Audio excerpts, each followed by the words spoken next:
E aí, meu povo, tudo bem? Hoje a gente vai falar um pouquinho sobre membrana plasmática, sua constituição, algumas características e principalmente sobre transporte. Bom, para começar, uma representação simples de uma membrana plasmática com suas proteínas, lipídios, carboidratos associados a proteínas e a lipídios, um citoesqueleto dando a sustentação a essa membrana, entre outros componentes. Bom, a constituição de uma membrana, então. A membrana é basicamente uma fina película de lipídios e proteínas associadas por interações não covalentes, mas também estão presentes os carboidratos, que aí aparecem na parte extracelular unidos a proteínas ou lipídios, e juntos eles formam a conformação e dão características a essa membrana. Os lipídios, então, eles se organizam em uma forma de dupla camada, e essa dupla camada ela é responsável pela fluidez e pela barreira impermeável à passagem de moléculas, principalmente as moléculas que não são as moléculas, perdão, que são solúveis em água. Um pouco dessa barreira, então. É importante frisar que os lipídios, com a sua própria característica biológica, se organizam espontaneamente em bicamadas. E os lipídios, eles são moléculas anfifílicas, ou seja, eles possuem uma parte hidrofóbica e uma parte hidrofílica. E existem três principais tipos de lipídios nessa membrana que a gente vai citar agora. Então, os principais lipídios presentes na membrana são os fosfolipídios, que são aqueles que possuem uma cabeça polar com um grupo fosfato e duas caudas hidrocarbonadas hidrofóbicas. E são essas caudas, o comprimento e a saturação das caudas que influenciam a fluidez da membrana plasmática, e é por isso que esses fosfolipídios são tão importantes. Como outros lipídios presentes, também citamos os glicolipídios, que são aquelas associações de carboidratos com lipídios, e a molécula de colesterol. O colesterol é uma molécula muito importante porque ela é responsável pelo enrijecimento da membrana, que torna essa membrana menos permeável. E esse enrijecimento ele é controlado basicamente pela mudança de temperatura. Sobre as proteínas. Bom, as proteínas são componentes importantes porque são elas que conferem características e propriedades à membrana. Então, o tipo de proteína, o quanto de proteína eu tenho, vai ter relação com a função desempenhada pela célula, porque existem proteínas que vão ser responsáveis só pela estruturação da membrana, existem proteínas responsáveis pela sinalização, proteínas responsáveis pelo transporte, proteínas responsáveis por ativar outras proteínas, proteínas enzimáticas, entre outras. Então, as proteínas também são moléculas anfifílicas e elas se associam aos lipídios de duas maneiras não covalentes. Primeiro, elas podem ser transmembranas, ou seja, elas vão atravessar a bicamada e interagir com as partes hidrofóbicas, né, com as caudas dos lipídios, ou elas podem ser periféricas, estando ligadas apenas a uma das faces da membrana. E quando elas são periféricas, elas são mais facilmente removidas dessa minha camada. Aqui é apenas um resumo das proteínas de membrana, né, as suas funções, como elas se associam a essa bicamada e etc. E por fim, como terceiro componente importante, também temos os carboidratos. Como eu já disse, eles estão ligados a lipídios ou a proteínas, formando respectivamente glicolipídios ou glicoproteínas. E eles são importantes porque eles auxiliam em duas coisas: na sinalização celular, mas também na identidade molecular da minha célula. E essa identidade molecular da célula permite o reconhecimento de células umas pelas outras. E essa característica é muito importante para diversas funções do nosso corpo e principalmente para o nosso sistema imune. Falando então da parte mais importante. sobre os mecanismos de transporte. A gente vai levar em consideração basicamente dois conceitos para classificar o meu transporte. Primeiro, a gente leva em conta a energia. Se o transporte não requer energia, ele é chamado de difusão.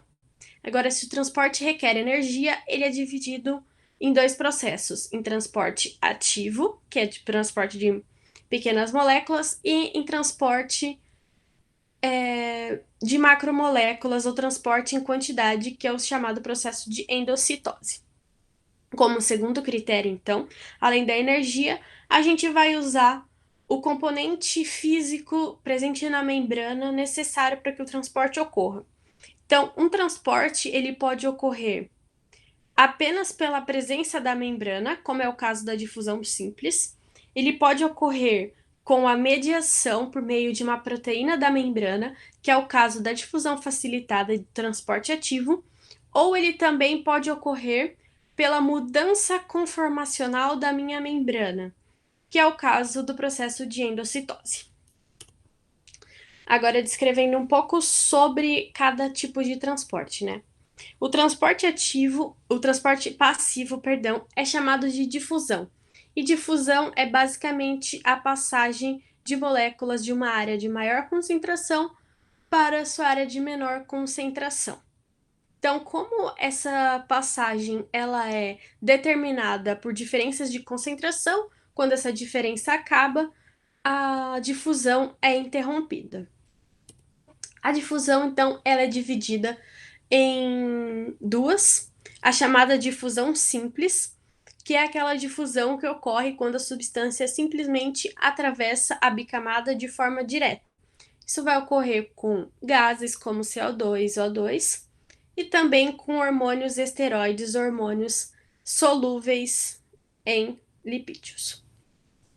E a difusão simples tem uma característica muito importante, que é a possibilidade da determinação da sua taxa de difusão, determinada pela lei de Fick, que leva em consideração a área de superfície da membrana e a espessura que essa minha membrana tem. Então, quanto maior é a minha área, mais moléculas conseguem atravessar essa membrana. Só que quanto maior for a espessura da minha membrana, menos moléculas conseguem atravessá-la.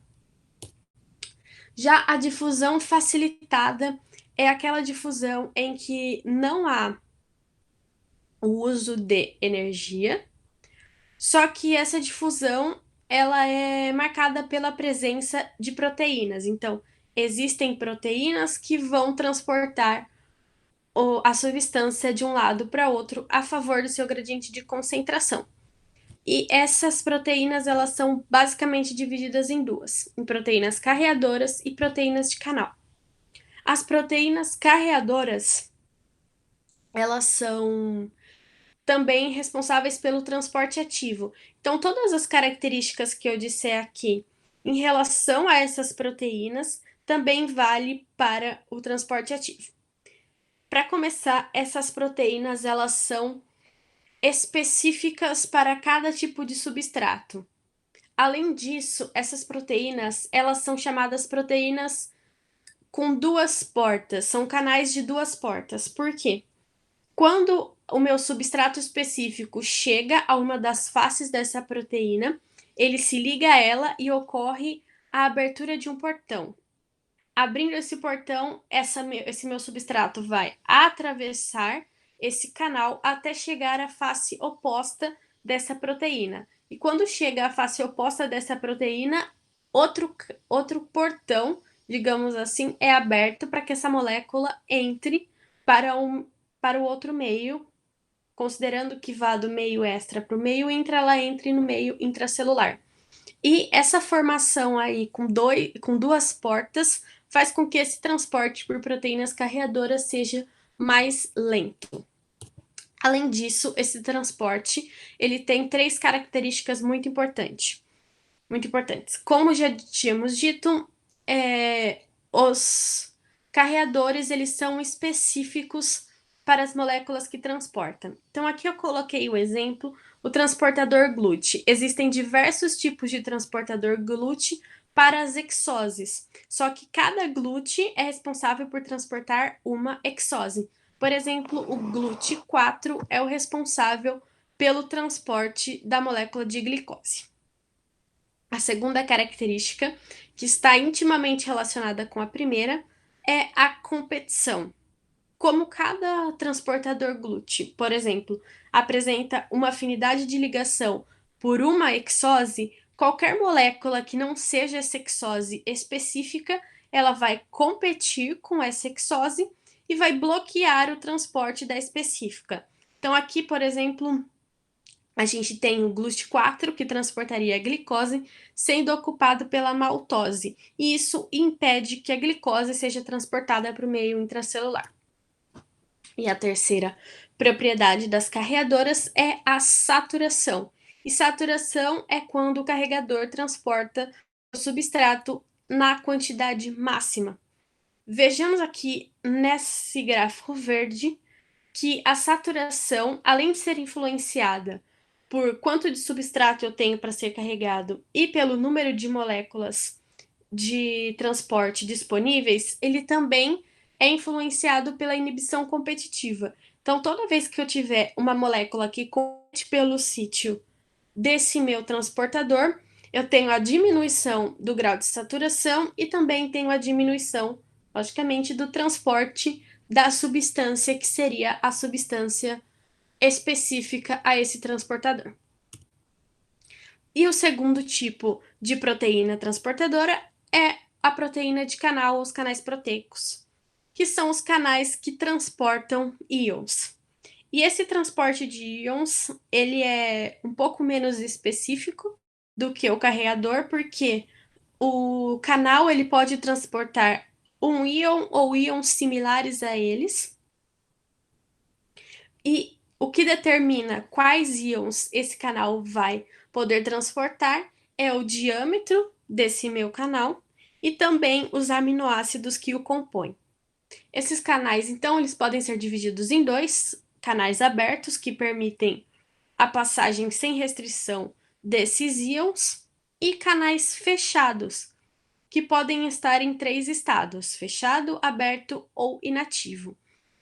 Logicamente, ele vai permitir a passagem do meu íon quando estiver em estado aberto, e existem três características básicas que vão controlar a abertura desse canal.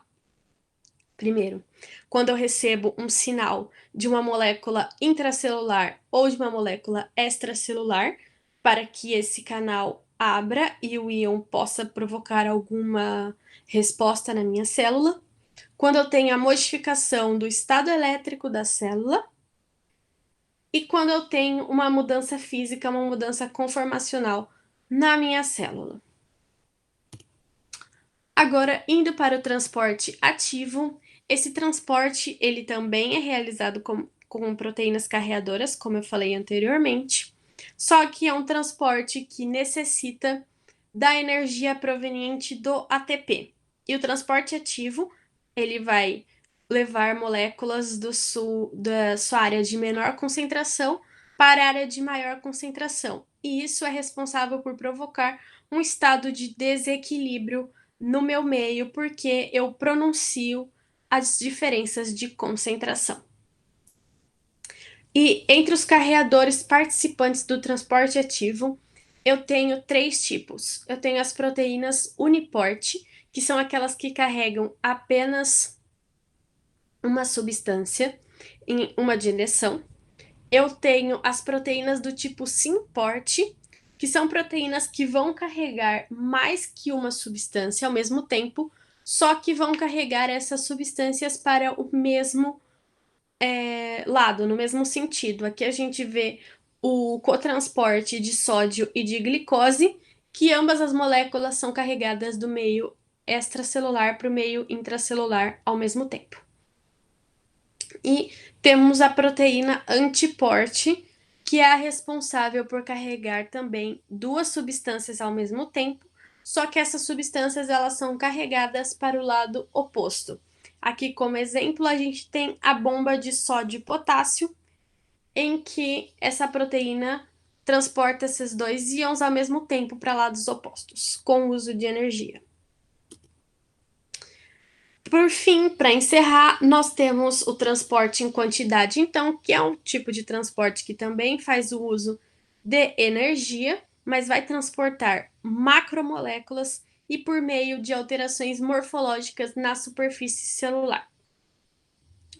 Aqui nessa imagem a gente tem a representação de uma endocitose, a digestão da partícula ingerida e a sua eliminação, que é o chamado processo de exocitose. E essa endocitose, ela pode ser de 3 tipos. Pode ser a fagocitose, em que ocorre a ingestão de partículas sólidas por meio da formação de pseudópodos na membrana plasmática.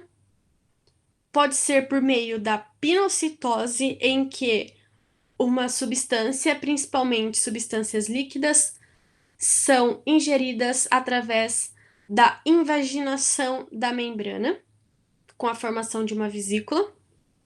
E eu posso ter a endocitose mediada por receptores ou endocitose adsortiva, que é o reconhecimento de uma estrutura por um receptor específico na minha membrana, provoca a invaginação da mesma, e aí essa substância entra no meio intracelular. E é exatamente isso que ocorre nos vírus. Então, sim, a endocitose adsortiva é responsável por não estarmos curtindo a nossa vida universitária. E é com essa tristeza que a gente encerra por hoje. E até mais. Beijos para vocês.